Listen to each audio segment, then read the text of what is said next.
give me top 5 moments. Actually, no, not top five. It's gonna take too long. Give me top 3 moments in Medellin so far. Top three moments in Medellin. Yeah. I think one of them was shit. There's so much shit that happened, man. It's even hard to just. That's why I'm trying to, cause I already did a recap video, so I just want to like get your perspective on like your top 3 favorite things that happened Yeah. there. Like I might be biased, but I think one of my favorite moments was getting to play at Somos de Cali because I had not played in another country yet. I saw the vibe. Like we went out there on a Sunday. It was absolutely ridiculous. On a Sunday. I ain't never seen no parties like that on a Sunday. On the day of the Lord? See, even I cracked. Just saying that. But yeah. But basically it was super sick playing there. Got to do a 2-hour set. Got to really be in sync with the crowd. Yeah, see what they liked, see what they didn't like, see all my homies there, homies I made, homies I lost. Anyways, all things considered, I think that was really good because we came here wanting to collaborate with people. We had Afrovice planned, Yeah. but we're really open to doing other stuff. And shout out to you for making those connections. I remember, tell me about the time where we went there and you were sick. So And you were talking to like, Shabo. 2 days before we went and met the people from Somos de Calle, I got like a really bad stomach bug, and yeah, so it wasn't great. It wasn't a great time. But then, so like the days after your body's kind of just like recuperating. So I knew that we were gonna meet these people, and I really wanted this, So I think the first time we met them, though, they weren't really open to the idea. But then we got cool with like one of their DJs, and like we showed a lot of love. And Shout then out to ADN. yeah, ADN like showed a lot of love, and I also talked to Maya, and then he showed a lot of love too, and he wanted to like do video sets as well. So we were like, fuck it, like I'll make them for free, but I just want to be able to shoot and film. So we went and met them, and like I said, I had a stomach bug before. My body was recuperating, so I don't remember much from that meeting because everything was just really blurry. I was very nauseous. I couldn't really see anyone. Comuna Tres is a lot of people there, so it was like, I was just like, I don't know, in the zone. I guess it was all mental, and I tried not to come across like I was nauseous. I think I did a pretty good job at that, but yeah, I was messed up. Like, I couldn't see who I was talking to, What makes you think, like, a better question would be, like, what stands out to you when you go to a Somos de Calle event? What stands out to me? I would say, like, if we're talking to an audience from Canada, when you come to Colombia and you go to not an El Poblado type bar, people are actually dancing, and it's like, it gets dancing. real, they're whining, like they're doing their thing, they're whining. So, ¿qué? ¿Qué fue? Julio, yo no lo he visto. Debe estar en la oficina ahí. Well, so yeah, what was I saying? Yeah, people are actually dancing out there, and I guess Canadian crowd's not really like used to that. You know what I mean? Canadian people not really used to that because people just let loose, and it's like a small room. Man, clubs in Canada, I like the design or North American design of clubs. You gotta look at the layout. It's a lot of booths around. It's places for people to sit down.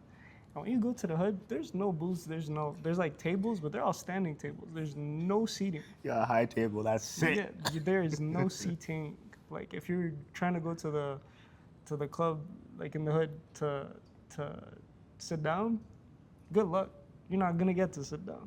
You're there to dance, And I think people, at Somos de Calle, that's the feeling. It's like when we went to the Chepes, it's kind of the same thing, but it's at a heightened level at the Somos de Calle because of the views. Yeah, it's like a 360. You can see the hills, you can see the buildings. Everything's like lit up. The mountains, it's all around you. So it's like that type of hood club, but with an incredible view. Bubbles and views might just save your life.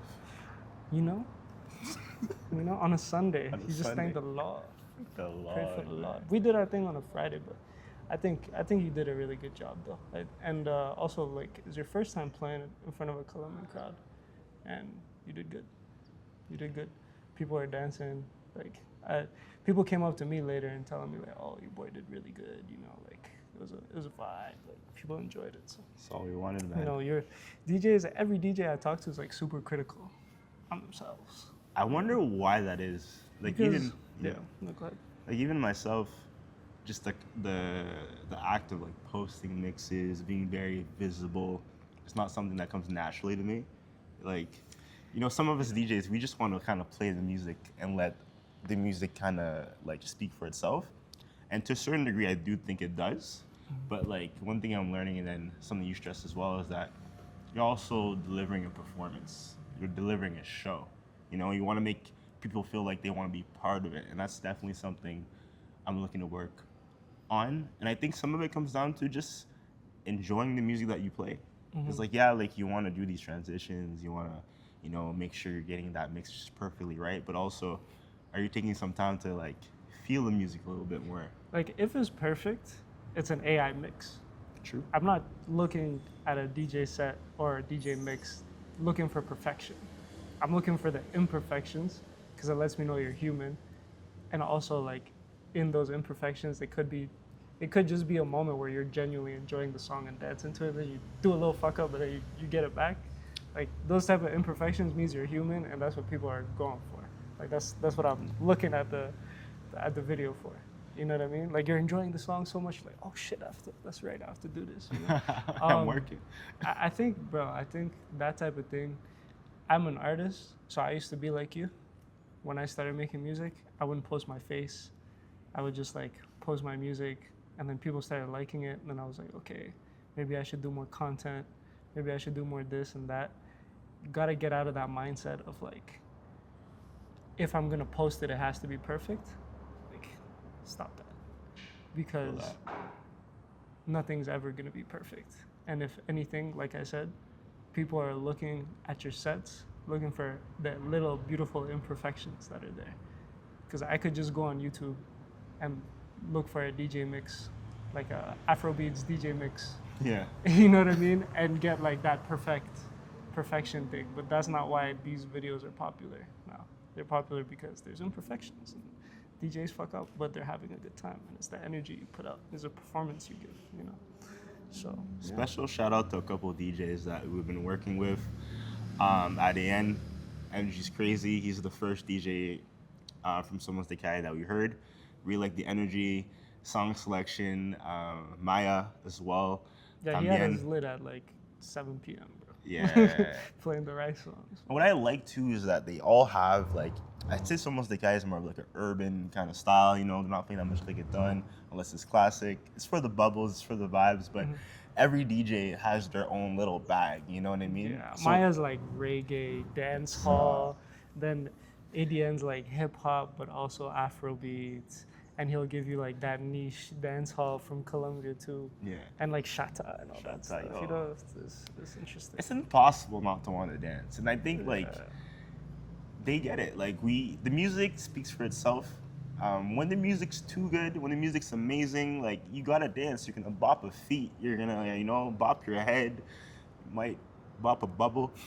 But you know, at the end of the day, like that's what we want to do. We want to make the music so undeniable. Work with amazing DJs, amazing artists, and like really create an experience where it's like it's impossible for you not to dance. Like, you know what's funny is at the beginning of this, I asked you for your top 3 moments in Medellin. You said Someone's the Kanye, and now we've just been rambling about it. shout out to them though. Shout out to them. What else? Maybe we can't speak about the other top moments in Medellin. Yeah, well, listen, man. Maybe, all right. It's hell of a place. All right, bet. Can't talk about it. It's hell of a place. What else? Yeah. What else I do in Medellin? Oh, listen, bro. Let's just go to the next topic. Since we've been posting these clips and doing this thing, I mentioned it before when I did my recap, but like the more, like since I quit my job and started doing this, everything has come easier and easier and easier. And now we're getting like people hitting us up because they want to collab with us, do stuff, music stuff with us. So like everything has come a lot easier since we like dedicated ourselves purely to this. And like I don't know, it's incredible to see. I can't wait to reap the fruits of my labor. Of course, bro. I think people really respect. I think this goes with anything. People really respect people that are dedicated and are doing things for the right reasons. And I think it like comes through in every single way. Yeah. And it might be subtle, but it's pretty profound when people also recognize that. They're like, yo, you're doing this? Yeah. Like And it's like the authenticity is everything, Yeah.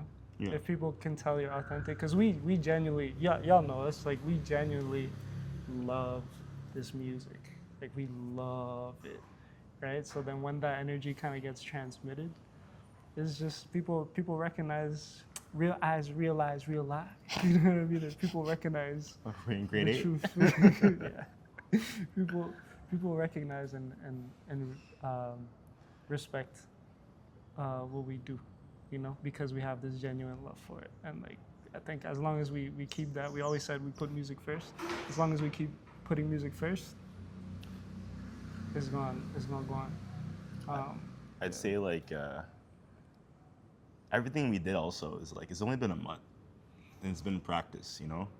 I like to split Medellin in like 3 phases, and that first phase is just us getting our feet wet, seeing what's possible, building some connections. But like the real shit starts right now. Yeah, man. So we're a couple days away right now from our first event with Afrovice in Cali. I had more nerves before, and now I'm like less nervous. And I just want to go kill, Bodies. I